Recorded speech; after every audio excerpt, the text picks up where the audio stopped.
الحمد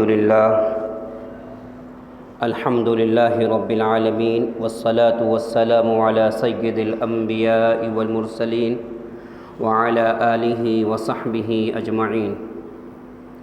أعوذ بالله من الشيطان الرجيم. بسم الله الرحمن الرحيم. إن الدين عند الله الإسلام. صدق الله العظيم وصدق رسوله النبي الكريم ونحن على ذلك لمن الشاهدين والشاكرين والحمد لله رب العالمين. اللهم صل على سيدنا محمد وعلى آل سيدنا محمد وبارك وسلم.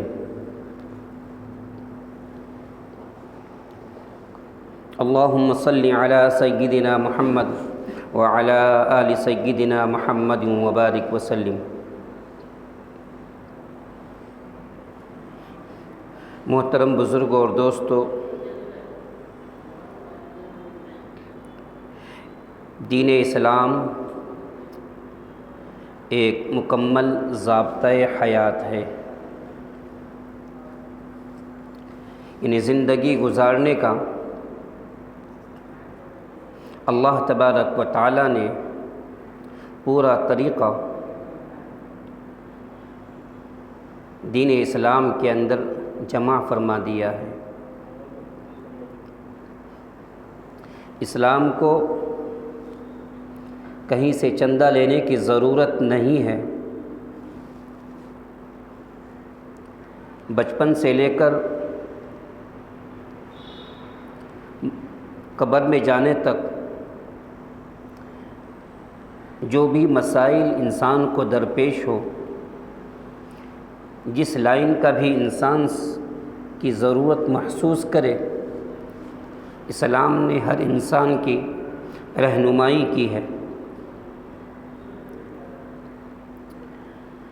اب اسلام کو سمجھنے میں ہم سے یہ غلطی ہو جاتی ہے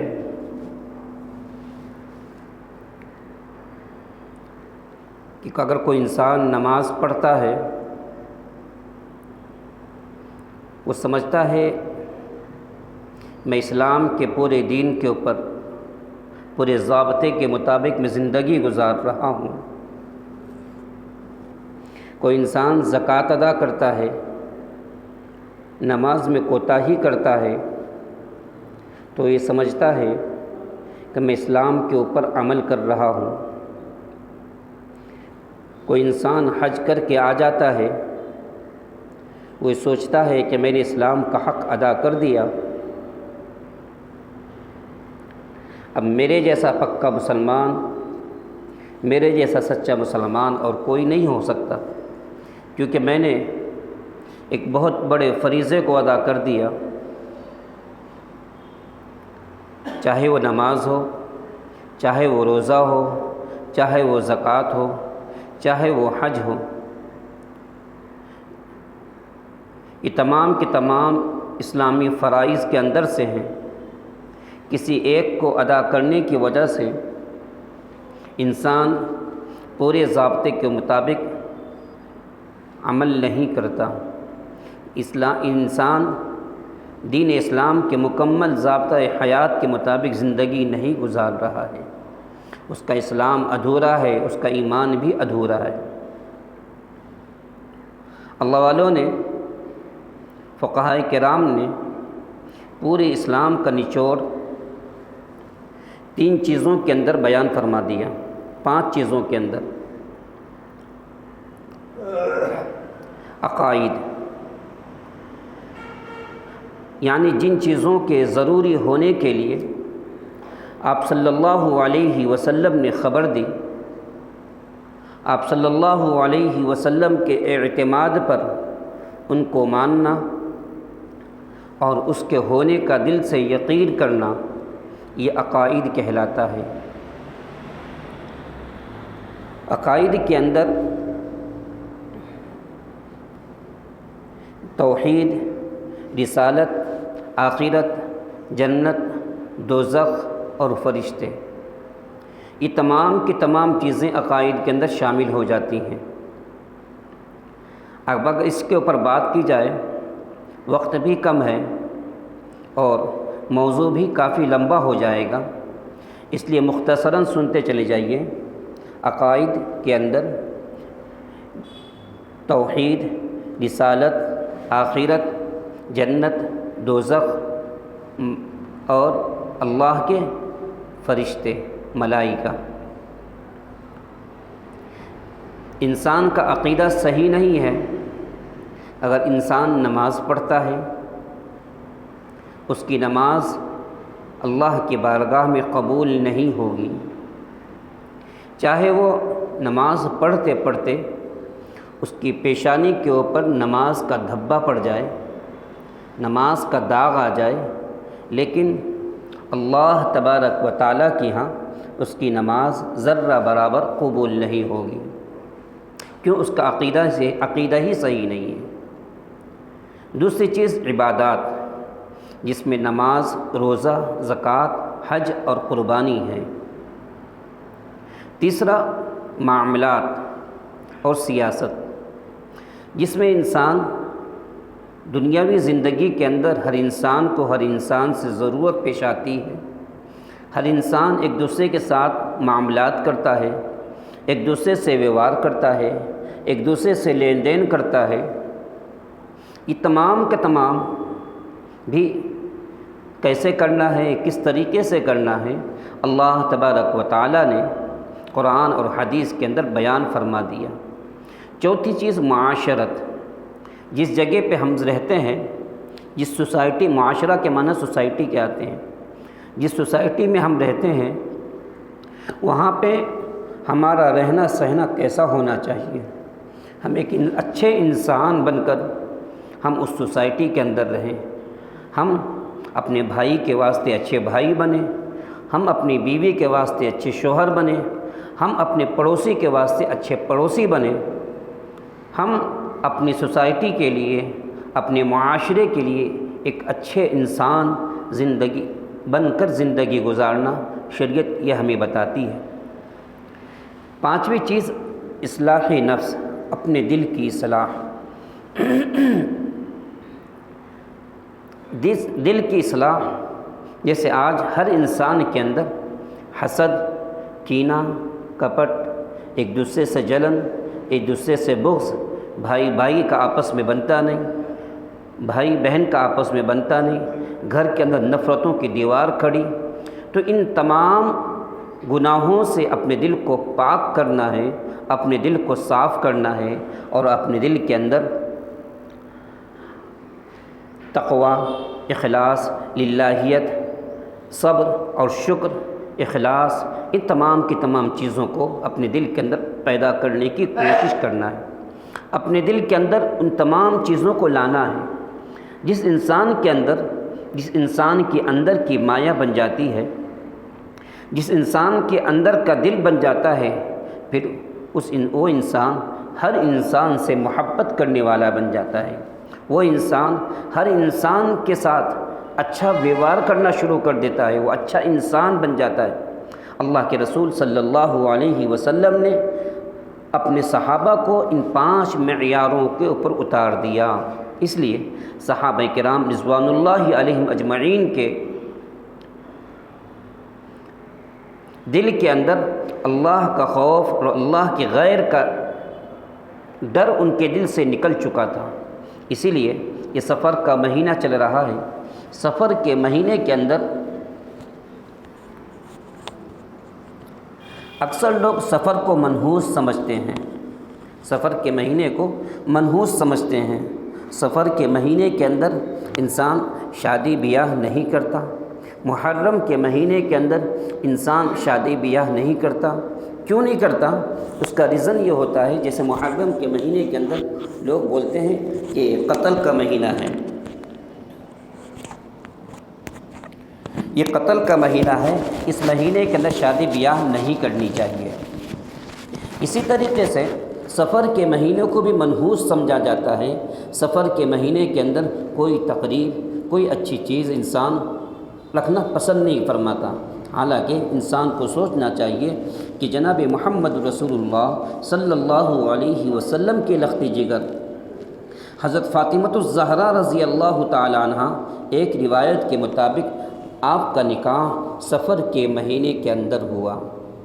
اب اس رسم کو توڑنے کے لیے، اس رسم و رواج کو توڑنے کے لیے، جیسے پورے مسلمان محرم اور سفر کے مہینے میں شادی بیاہ نہیں رکھتے، تو جس کو اللہ تبارک و تعالیٰ نے دین کی سمجھ عطا فرمائی، انہیں چاہیے ان رسم و رواج کو توڑے اور اپنا نکاح اپنی شادی بیاہ محرم کے مہینے کے اندر، سفر کے مہینے کے اندر کرے، تاکہ لوگوں کے اندر سے رسم و رواج کا بندھن ٹوٹ جائے۔ اللہ تبارک و تعالیٰ نے مسلمانوں کے اندر سے جو تعلیم کی دوری ہوئی، دینی تعلیم سے بے راہ روی ہوئی، دینی تعلیم سے دوری رہنے کی وجہ سے مسلمانوں کے اندر رسم و رواج پنپنے شروع ہو گئے، مسلمانوں کے اندر یہود و نصارہ کے طریقے آ گئے، مسلمانوں کے اندر انگریزوں کے طریقے آ گئے، مسلمانوں کے گھروں کے اندر برادران وطن کے طریقے پنپنے شروع ہو گئے۔ اس کی سب سے بڑی وجہ کہ ہمارے جاہلیت ہے۔ جاہلیت کسے کہتے ہیں؟ علم سے دوری کا نام دور جاہلیت ہے۔ جس کے پاس علم نہیں ہے، جس کے پاس دینی معلومات نہیں ہے، جو پھر وہ کیا کرتا ہے؟ رسم و رواج کے مطابق، طور طریقے کے مطابق، اپنے معاشرے کے مطابق زندگی گزارنا شروع کر دیتا ہے۔ اس لیے ہم سب کو چاہیے، ہم سب دینی تعلیم سے اپنے آپ کو بھی آراستہ کریں اور اپنے بچوں کو بھی آراستہ کرنے کی کوشش کریں۔ سفر کے مہینے کے اندر لوگ اس کو منحوس سمجھتے ہیں۔ دیکھیے جناب محمد رسول اللہ صلی اللہ علیہ وسلم نے فرمایا، اگر کوئی سفر کے مہینے کو منحوس سمجھ رہا ہے، یعنی اس مہینے کے اندر شادی بیاہ نہیں کرنی چاہیے، اس مہینے کے اندر کوئی اچھا کام نہیں کرنا چاہیے، تو گویا وہ اللہ تبارک و تعالیٰ کو نعوذ باللہ منحوس سمجھتا ہے۔ سفر کے مہینے کو پیدا کرنے والا کون ہے؟ محرم کے مہینے کو پیدا کرنے والا کون ہے؟ محرم اور سفر کے مہینوں کو بھی اللہ تبارک و تعالیٰ نے پیدا کیا ہے، اللہ نے بنایا ہے۔ اور اللہ تبارک و تعالیٰ نے کسی دن کو، کسی مہینے کو، کسی رات کو کوئی منحوس نہیں ٹھہرایا۔ اللہ تبارک و تعالیٰ نے کہ تمام کے تمام دن اچھے ہیں، تمام کے تمام دن مبارک ہیں۔ کسی اللہ والے سے کسی نے پوچھا، میں اپنی بیوی کو طلاق دینا چاہتا ہوں، اور میں اپنی بیوی کو ایسے وقت میں طلاق دینا چاہتا ہوں جو سب سے منحوس اور سب سے خراب وقت ہو۔ اب انسان کس وقت طلاق دے گا؟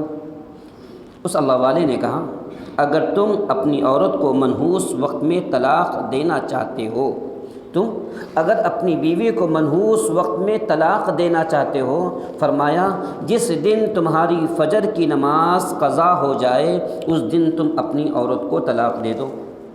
فرمایا جس دن فجر کی نماز قضا ہو جائے، فجر کی نماز چھوٹ جائے، وہ تمہارا تمام دنوں میں سب سے منحوس دن ہے، سب سے برا دن ہے۔ اب اندازہ لگائیے، پتہ یہ چلا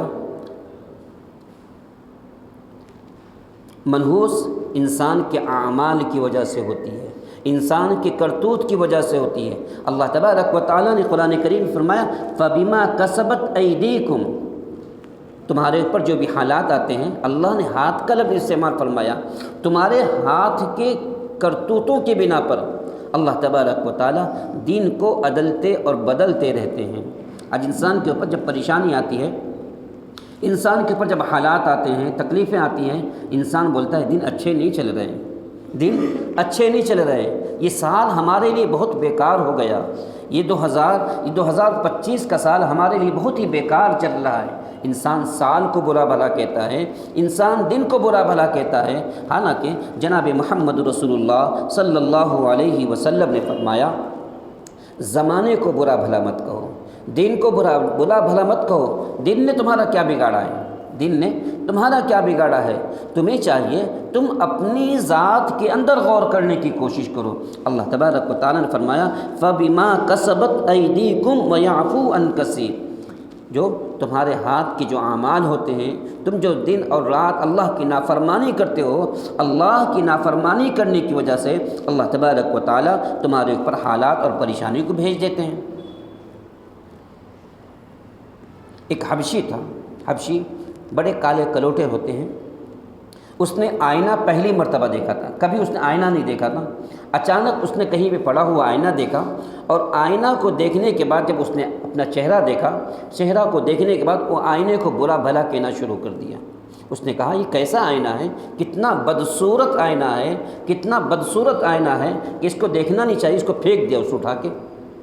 حالانکہ اس حبشی کو یہ پتہ نہیں کہ میرا چہرہ ہی خود اللہ تبارک و تعالیٰ نے ایسا بنایا ہے، میں آئینہ کو دوش دینے کے بجائے، آئینہ کو برا کہنے کے بجائے مجھے اپنی ذات کے اوپر غور کرنا چاہیے۔ ایسے ہی جب انسان کے اوپر حالات آئے، انسان کے اوپر پریشانی آئے، انسان کو اپنے اعمال کی طرف توجہ دینی چاہیے، اپنے آپ کے اوپر غور کرنا چاہیے۔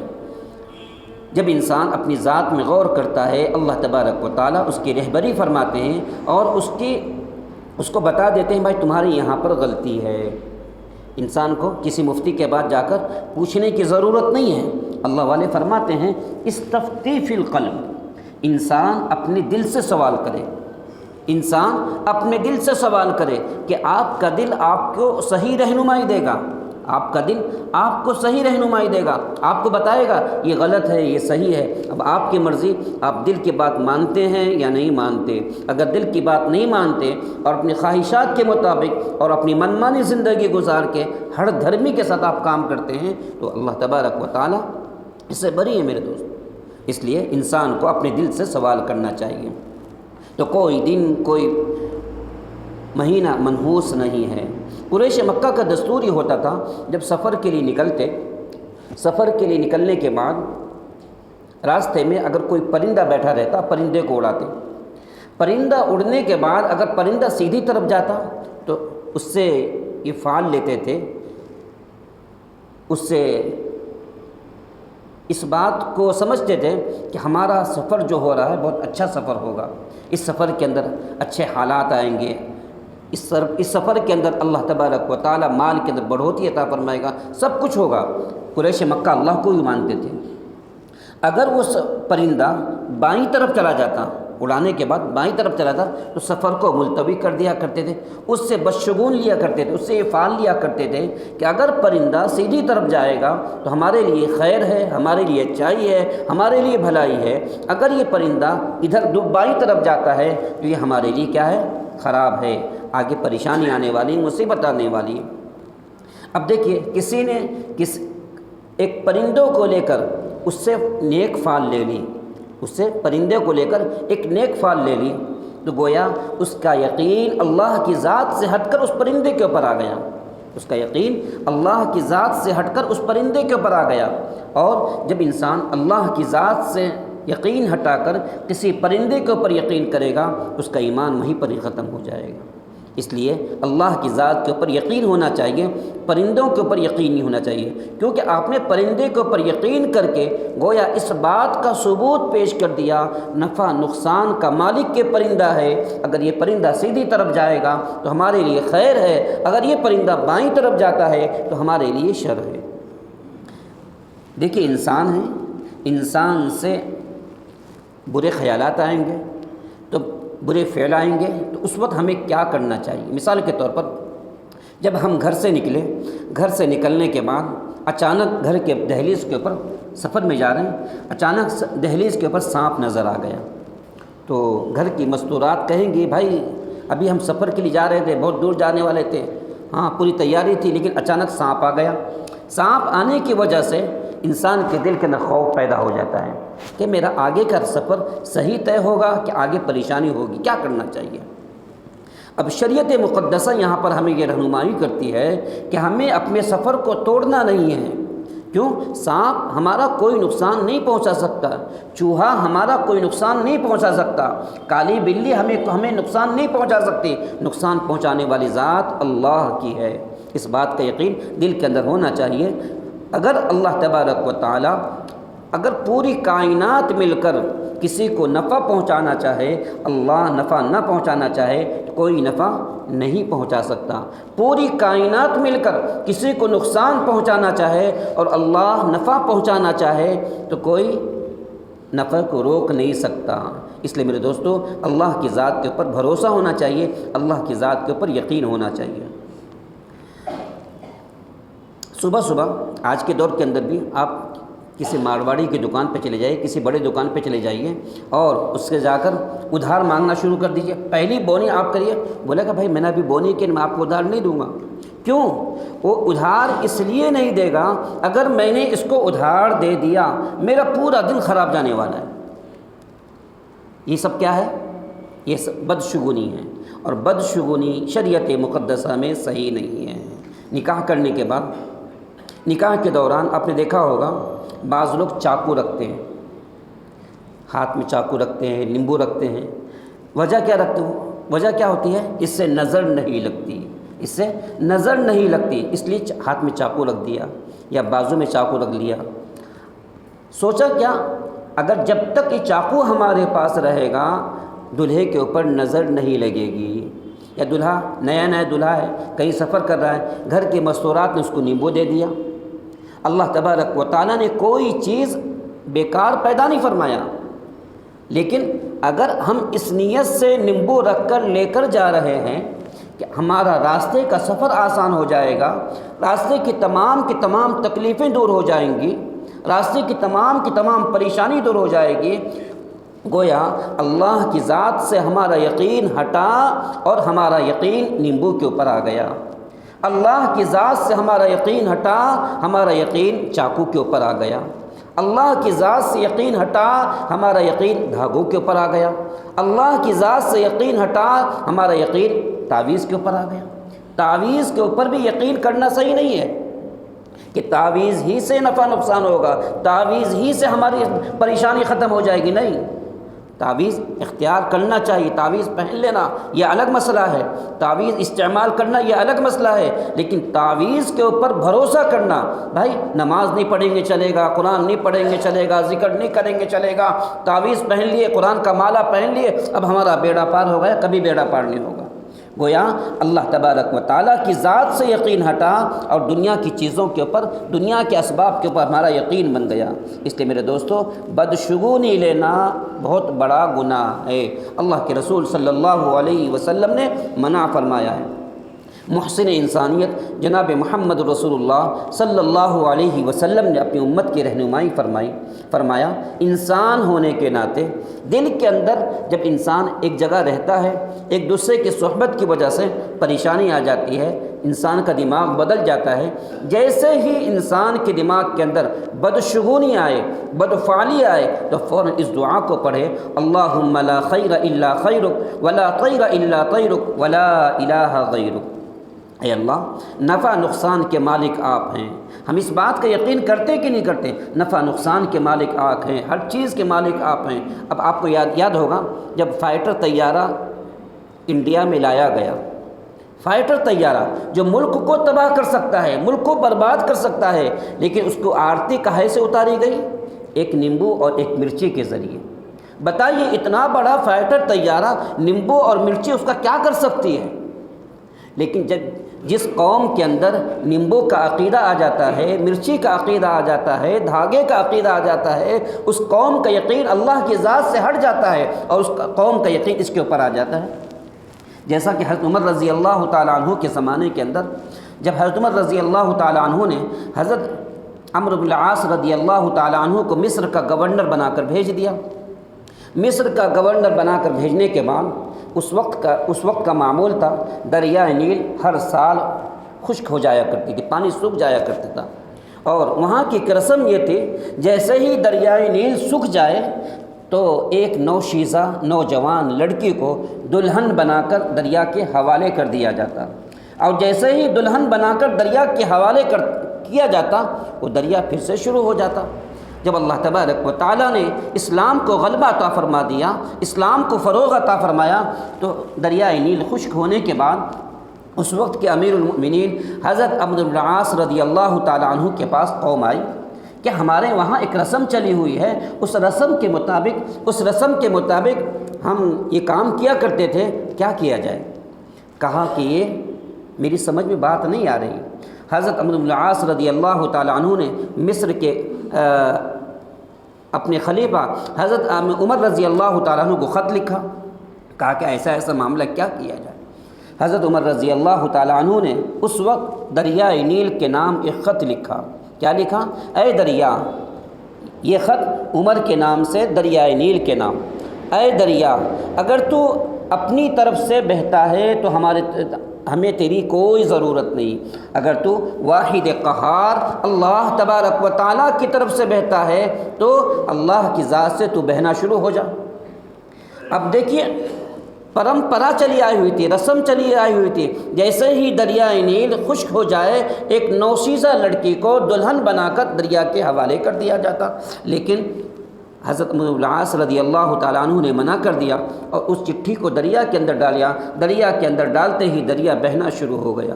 میرے دوستو، جب انسان اسباب کے اوپر یقین ہٹا کر اللہ کی ذات پر بھروسہ کرتا ہے، اللہ کی ذات کا یقین کرتا ہے، اللہ تبارک و تعالیٰ کیا کر دیتے ہیں؟ دنیا کے اندر اس کی مدد فرماتے ہیں. اس لیے کوئی دن کو منحوس نہیں ہے، کوئی دن منحوس نہیں ہے. اس لیے کسی دن کو منحوس نہیں سمجھنا چاہیے. سفر کے مہینے کے اندر جو لوگ شادی بیاہ تقریبات نہیں کرتے، یہ تمام کی تمام جاہلیت کی رسمیں ہیں، دین کی تعلیم نہ ہونے کی وجہ سے ہے. اس لیے ہم سب کو چاہیے ہم سفر کے مہینے کے اندر اپنے آپ کو ایسی شرکیہ کاموں سے اپنے آپ کو بچانے کی کوشش کریں. اگر ہم نے اپنے آپ کو نہیں بچایا اور ہم گھروں کے اندر یہ تمام کی تمام چیزیں چلتی رہیں، میرے دوستو، ہم صرف اللہ کی مدد ہمارے ساتھ نہیں آئے گی. ہم صرف نام کے مسلمان رہیں گے. اس لیے اللہ کی مدد آج نہیں آ رہی ہے. اس کی سب سے بڑی وجہ یہ ہے آج عقائد کا بگاڑ ہے. زمانہ جاہلیت کے اندر لوگ انگوٹھی پہنا کرتے تھے، پیتل کی انگوٹھی اس لیے پہنا کرتے تھے کہ پیتل کی انگوٹھی انسان کے اندر کی جو ہیٹ ہوتی ہے اس کو کھینچ لیا کرتی ہے. چلو ٹھیک ہے، پیتل کے اندر اللہ تبارک و تعالیٰ نے تاثیر رکھی ہے، لیکن اب انگوٹھی کے اندر یہ تاثیر ہونے کی وجہ سے ہم انگوٹھی کا کڑا استعمال کرنا شروع کرتے ہیں، پاؤں کے اندر پہننا شروع کرتے ہیں. شریعت اس کی اجازت نہیں دیتی. اس لیے انسان مہنگی سے مہنگی گاڑی لیتا ہے، اچھی سے اچھی گاڑی لیتا ہے. آپ نے دیکھا ہوگا اس گاڑی کے اندر کوئی چپل لٹکا دیتا ہے. کیوں لٹکاتا ہے؟ چپل اس لیے لٹکا دیتا ہے تاکہ کسی کی نظر نہ لگے. اللہ تبارک و تعالیٰ نے ہمیں چپل کا محتاج نہیں بنایا. اللہ نے ہمیں دھاگے کا محتاج نہیں بنایا. اللہ نے ہمیں نیمبو کا محتاج نہیں بنایا. اللہ کے رسول صلی اللہ علیہ وسلم نے ہر وقت ہر لمحہ ہماری رہنمائی کی ہے. اگر ہم اپنی گاڑی میں بیٹھتے وقت میں دعا پڑھ کر بیٹھیں گے، بسم اللہ توکلت علی اللہ لا حول ولا قوت الا باللہ، اللہ کی قسم ایسے بارہا واقعات سامنے آئے ہیں. جس نے دعا پڑھی ہے گاڑی کے اندر تمام کے تمام لوگ مرے ہیں، دعا پڑھنے والا اللہ نے بچایا ہے. دعا کے اندر بڑی تاثیر ہے. اللہ کے رسول صلی اللہ علیہ وسلم نے یوں نہیں فرمایا الدعاء مخ العبادہ، دعا عبادت کی تمام عبادتوں کی جڑ ہے. جب تک یہ قوم کے ہاتھ اللہ کے دربار میں اٹھا کرتے تھے اللہ تبارک و تعالیٰ کی مدد آیا کرتی تھی. جب تک کہ مسلمانوں نے اللہ کے دربار میں ہاتھ اٹھانا بند کر دیا اور مسلمان شکوک اور شبہات میں پڑنا شروع ہو گیا، اللہ تبارک و تعالیٰ نے حالات بھیجنا شروع کر دیے. اس لیے میرے دوستو، ہم سب کو چاہیے کوئی دن کوئی مہینہ منحوس نہیں ہے. منحوس ہماری ذات ہے کہ ہم نے اللہ کے حکم کے مطابق زندگی گزارنا چھوڑ دیا ہے. منحوس ہماری ذات ہے، ہم نے 5 وقت کی نمازوں کے پابندی کرنا شروع کر دیا. کسی اللہ والے سے کسی نے پوچھا اگر میں اپنی بیوی کو طلاق دینا چاہتا ہوں تو کب دوں؟ کہا کہ جس دن تم نے فجر کی نماز نہیں پڑھا وہ دن تمہارے لیے سب سے زیادہ منحوس ہے. اس لیے اگر طلاق دینا ہو اس وقت طلاق دے دو. تو میرے دوستو، کوئی دن کوئی گھڑی کوئی وقت، جیسے اماس اقرب، اماس کے دن یہ کام نہیں کرنا چاہیے، اقرب کے اندر شادی نہیں کرنا چاہیے، پورنیما میں یہ کام نہیں کرنا چاہیے. یہ تمام کے تمام غیروں کی رسمیں ہیں.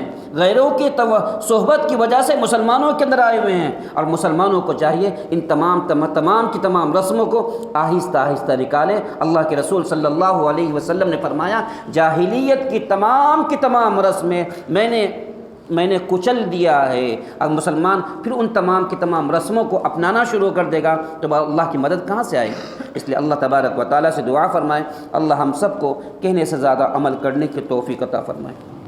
آسرا میرے دل کا لا الہ الا اللہ، کتنی میٹھی باتیں تھیں